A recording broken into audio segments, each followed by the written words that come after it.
Lady Marguerite Alibert, the Bordello Debutante.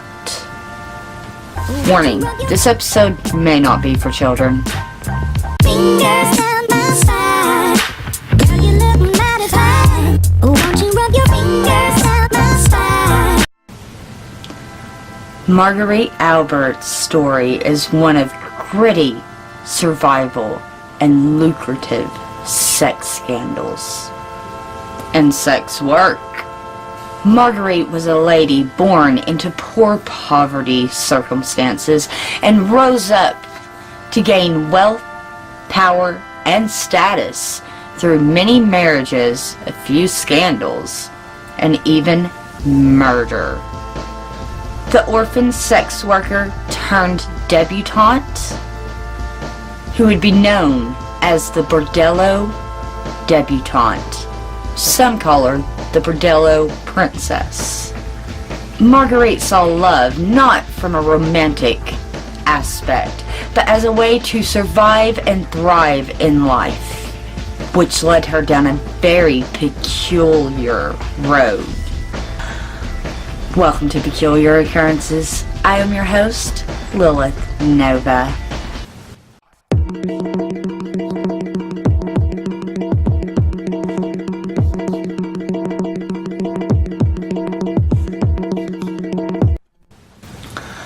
Marguerite was born in 1890 to a working-class French family. Her father worked as a cab driver while her mother was a maid. When Marguerite's younger brother was only 4 years old, he was hit out in the street and killed. Her parents blamed Marguerite since she was supposed to be watching after him. So they sent her away to Sister of Mary's boarding school.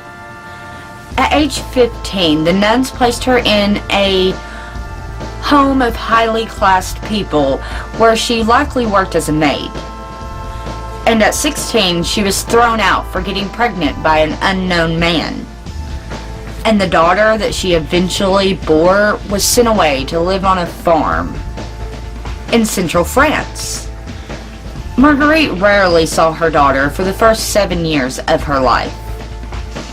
And after she was thrown out into the street and had her daughter sent away, Marguerite had no choice but to turn to sex work. She had seen that there was great money to be made as an upper-class sex worker known as a courtesan. A brothel owner known as Madame Dunant took her in under her wing. She described young Marguerite as the mistress of all her best clients, and was quick to let people know that she's the one that made her that way, made her the woman that she is. She would meet with fine gentlemen of England, America, Germany, people from all over the world of high wealth and high status. And the Madame taught Marguerite all about how to act in high-class society and how to have high-class conversation with wealthy men. As well, the bordello that they worked at was very high class and was known for being very discreet. It's also known for feeding pleasures of all kinds, like BDSM or that of the bisexual nature. So Marguerite learned to be an absolute expert in pleasure, and often dominated what happened in the bedroom with her clients, in which they loved about her. She was meant to be a high-class, proper lady in public that any man's desire and fantasy fulfilled in private. In 1970, Marguerite met a man named Andre Miller. She was 17 and he was 40. He was wealthy and owned a stable full of horses, which was Marguerite's passion. She loved that about him. He bought her an apartment so that they can conduct their business in private. She even ended up taking his last name and would claim to everyone that they were married, but in all reality, he was still married to his first wife. In 1917, Marguerite was introduced to her next big love affair, and that would be Prince Edward VIII. He was serving with British troops in France during World War I and had already lost his virginity to a courtesan that was procured from a friend. And his friends decided that 23-year-old Edward needed a more thorough sexual experience. And one of them already knew of Marguerite, so a meeting was arranged. They had a grand love affair, and Edward would send her all kinds of love letters with pictures of himself, but her not being the type of woman he could marry, he soon lost interest within just a year or two.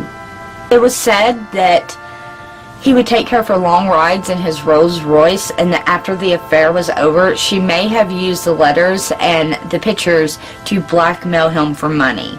Marguerite began to make a living courting and seducing wealthy men, and it was starting to pay off. She was receiving many trinkets and gifts that she would often sell for money, and she also got an allowance from Miller, the first husband, a sort of hush money so that she wouldn't tell his wife. But Marguerite wanted more. She wanted not just wealth, but status and power. She found her first legit husband, Charles Laurent, in 1919. The marriage isn't what any of them wanted and was dissolved in only 6 months. But Marguerite did achieve her end goal: a large divorce settlement. That money paid for her apartment along with stables and servants. Marguerite was certainly getting close to the life she desired. Ali Kamel Fahed Bey first met Marguerite in 1921 and was immediately taken by her, even though at the time she was escorting another wealthy businessman. Ali wasn't technically a prince, though there are other videos and writings that say that he's a prince, but that's not the correct interpretation for his title, which was Bey, which is more along the lines of a lord. And he also just happened to be a very young and a very handsome 22-year-old man. He managed to arrange a meeting between the two of them in 1922 and soon swooned the young girl and proposed marriage. He then invited her to come live with him in Cairo. She hesitated, but eventually agreed. When she married Ali, she had a couple of things put into their agreement. That 1, she would be allowed to wear Western clothes, and 2, she would be allowed to divorce him if she pleased. And in exchange, she would convert to Islam, and thus receive his inheritance. But just before the wedding, Ali had the divorce clause thrown out, while adding another clause that would allow him to take other wives. And Ali expected her to be a submissive wife. That didn't go over too well with Marguerite. A strong woman like that? No way, man. The marriage between the two was obviously an unhappy one. Somebody as independent and as openly sexually as Marguerite was never going to be a servient wife. And the two fought like cats and dogs, even occasionally in public. It was said that Marguerite often embarrassed Lord Ali with her behavior. Marguerite grew increasingly unhappy with the way that Ali treated her, especially sexually.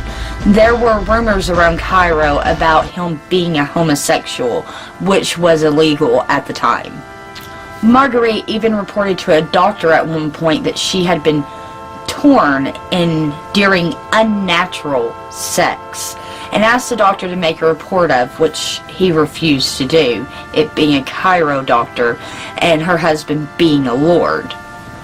It was also said that she was making a list of abuses that the lord made upon her and was ramping up for a divorce. On July 9th, 1923, the couple attended a showing of The Merry Widow in London. After they returned back to their hotel room, there was a vicious fight that broke out, and in anger, Ali left the hotel room all dressed up, as if looking for another wife, and didn't return again until 2 a.m., when 3 gunshots were heard. Marguerite had shot him execution style. with a Browning .32 pistol that she had been keeping underneath her pillow for quite some time since the abuses had started. She was immediately arrested, and Lord Alibert died of his injuries just an hour later.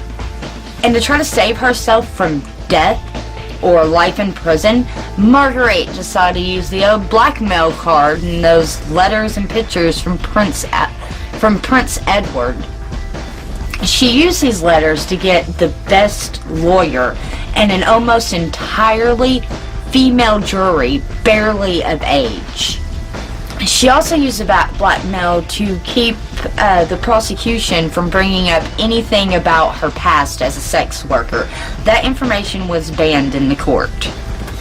And nobody realized what was going on behind the scenes, because if anybody had found out about these incriminating letters that had things in it of a sexual nature, things that were going on in World War I, and even criticisms of the prince's father, this could ruin or severely damage the reputation of the British royal family. So what her defender did was paint a horrid story of abuse by Lord Allie, and quite frankly, a little bit of a racist, very racist picture of Lord Allie. A story so vile that, of course, the jury let her go free.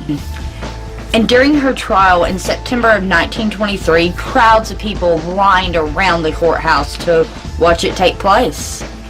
The richer of the community would even send servants to save them a place in court or pay for seats in the courthouse. Which totally should be illegal. It's illegal, right?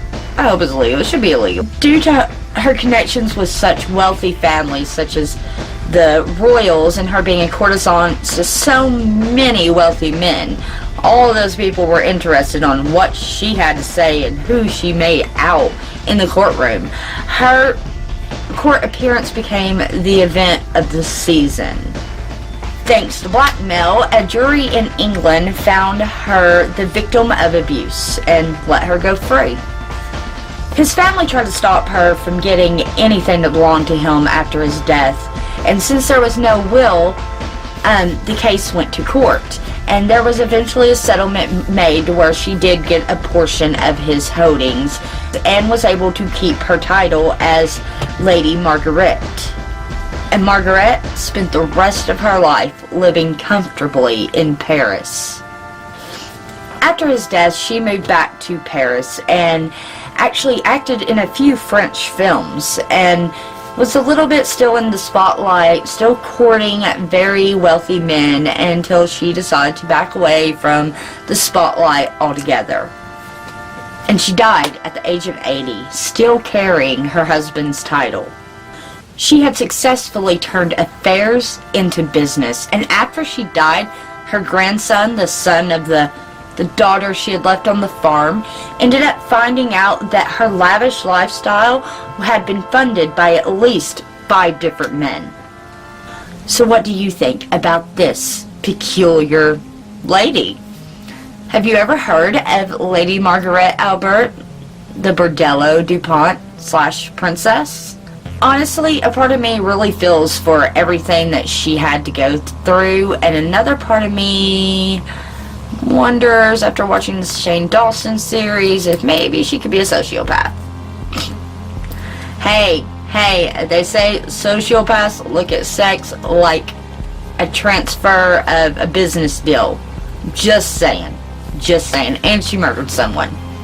Just saying. Either way, a very peculiar occurrence, a very peculiar lady, and yeah, let me know what you think about her down below. And while you're down there, please hit up my description box for your peculiar occurrence merch. Don't forget to hit that thumbs up button. And if you're new here, don't forget to subscribe and hit that little bell button, or you won't know when I upload. Become one of our peculiar squad. We'd love to have you. And until next time, keep your eyes peeled for all things peculiar. Do do do do do do do do do do do do do do. Yeah.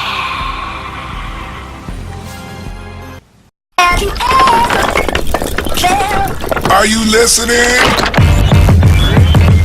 Damn.